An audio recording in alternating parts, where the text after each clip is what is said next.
आज की ये मीटिंग कुल हिंद सुन्नी उलमा बोर्ड की तरफ से बुलाई गई है, जिसमें पिछले दिनों का जायज़ा लिया जाएगा कि हमारे जो उसूल और ज़वाबित हैं उनके तहत पिछले दिनों में क्या काम हुआ, उसकी पूरी रिपोर्ट पेश की जाएगी और आने वाले दिनों में हमें किस तरह से काम को लेकर आगे बढ़ना है उसकी तरतीब बना करके लोगों के हवाले किया जाएगा। इस सिलसिले में मैं आप लोगों को पहले ये बता दूं कि कुल हिंद सुन्नी उलमा बोर्ड के इग़राज़ व मकासद क्या हैं, इसलिए कि कोई भी ऑर्गेनाइजेशन होती है उसका कुछ मकसद होता है जिसके तहत वो चलती है।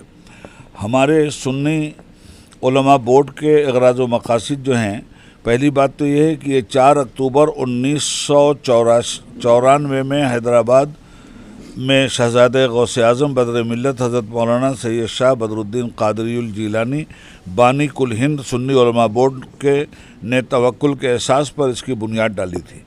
अब इसके क़याम का मकसद, अब मकासद, मैंने असल में सबसे पहले इंट्रोडक्शन हो जाना चाहिए कि व्हाट इज़ दिस सुन्नी उलमा बोर्ड।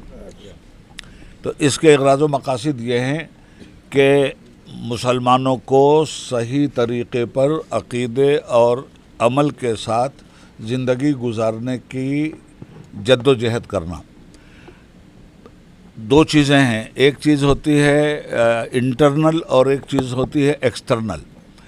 तो इंटरनल भी बीमारियां पैदा होती हैं और एक्सटर्नल भी बीमारियां पैदा होती हैं, जैसे बुराइयां और बेहयाइयाँ। ये बाहर से भी समाज में आती हैं और समाज के अंदर भी कुछ बुरे लोग पैदा होते हैं जो इस तरह की बुराई और बेहयाई को जन्म देकर समाज का वातावरण ख़राब करते हैं। ऐसे तमाम तर खराबियों के ख़िलाफ़ सुन्नी उलमा बोर्ड बना है, इन चीज़ों को समाज से ख़त्म करने के लिए। गरीबी है, गरीबी को खुशहाली में कैसे तब्दील किया जाए, गरीब बच्चों को पढ़ाने के लिए कैसे उनकी मदद की जाए, बेवाओं की कैसे मदद किया जाए, इन लोगों को कारोबार के साथ कैसे जोड़ा जाए और मजहबी और दुनियावी तालीम के साथ मुल्क और कौम की खिदमत कैसे की जाए, ये मोटे तौर पर ऑल इंडिया सुन्नी उलमा बोर्ड के मकासद हैं, जिन मकासद के तहत आज की ये मीटिंग हो रही है। अली की मस्जिद के बारे में क्यों पूछ रहे हैं, बाबरी मस्जिद के लिए क्यों नहीं पूछ रहे हैं, मथुरा की मस्जिद के लिए क्यों नहीं पूछ रहे हैं?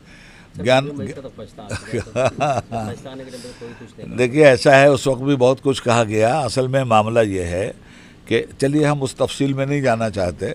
आपका सवाल ये है कि संभल वाली मस्जिद, देखिए संभल की मस्जिद के लिए सुप्रीम कोर्ट के चंद्रचूड़ साहब के फैसले के मुताबिक सर्वे की एक मुहिम चलाई गई है।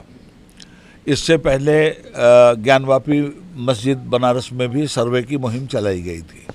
हमारा कहना यह है, और मैं ऑल इंडिया मुस्लिम फैसला बोर्ड का नायब सदर भी हूँ और कुल हिंद सुन्नी उलमा बोर्ड का मुशीर भी हूँ, तो इसके तहत इस प्लेटफार्म से मुझे आपसे ये कहना है कि जब 1991 का धर्म स्थल एक्ट आ चुका था और ये तय हो गया था कि बाबरी मस्जिद के अलावा किसी भी धर्म के धर्म स्थल की पोजीशन वही रहेगी जो 15 अगस्त 1947 को थी, उसको न घटाया जा सकता है न बढ़ाया जा सकता है। इसके बाद ये क्या ज़रूरत थी चंद्रचूड़ साहब को एक नया रास्ता निकालने की? ये नया रास्ता निकालकर उन्होंने जाते जाते सुप्रीम कोर्ट को छोड़ते छोड़ते उन्होंने नफ़रत की एक माचिस की तीली से पूरे हिंदुस्तान में हिंदू मुस्लिम कौमी यकजहती के शामियाने में आग लगा दी है और लोगों को भ्रमित कर दिया है। इसलिए हम इस मुहिम की भरपूर मुखालफत भी करते हैं और इसके ख़िलाफ़ हमने एक संविधान के अंतर्गत मुहिम भी छेड़ रखी है कि ये सब चीज़ें बिल्कुल गलत हैं और ये चीज़ें बंद कर देनी चाहिए। और अगर इसी तरह सर्वे का चलन चल पड़ा तो फिर मस्जिदों के नीचे मंदिर ही क्यों तलाश किया जा रहा है? फिर मंदिरों के नीचे बौद्ध विहार भी तलाश किया जाएगा और बौद्धिस्ट लोगों ने वो काम करना शुरू भी कर दिया है। तो हर मंदिर को खोद दीजिए, हर मस्जिद को खोद दीजिए, हर गिरजाघर को खोद दीजिए।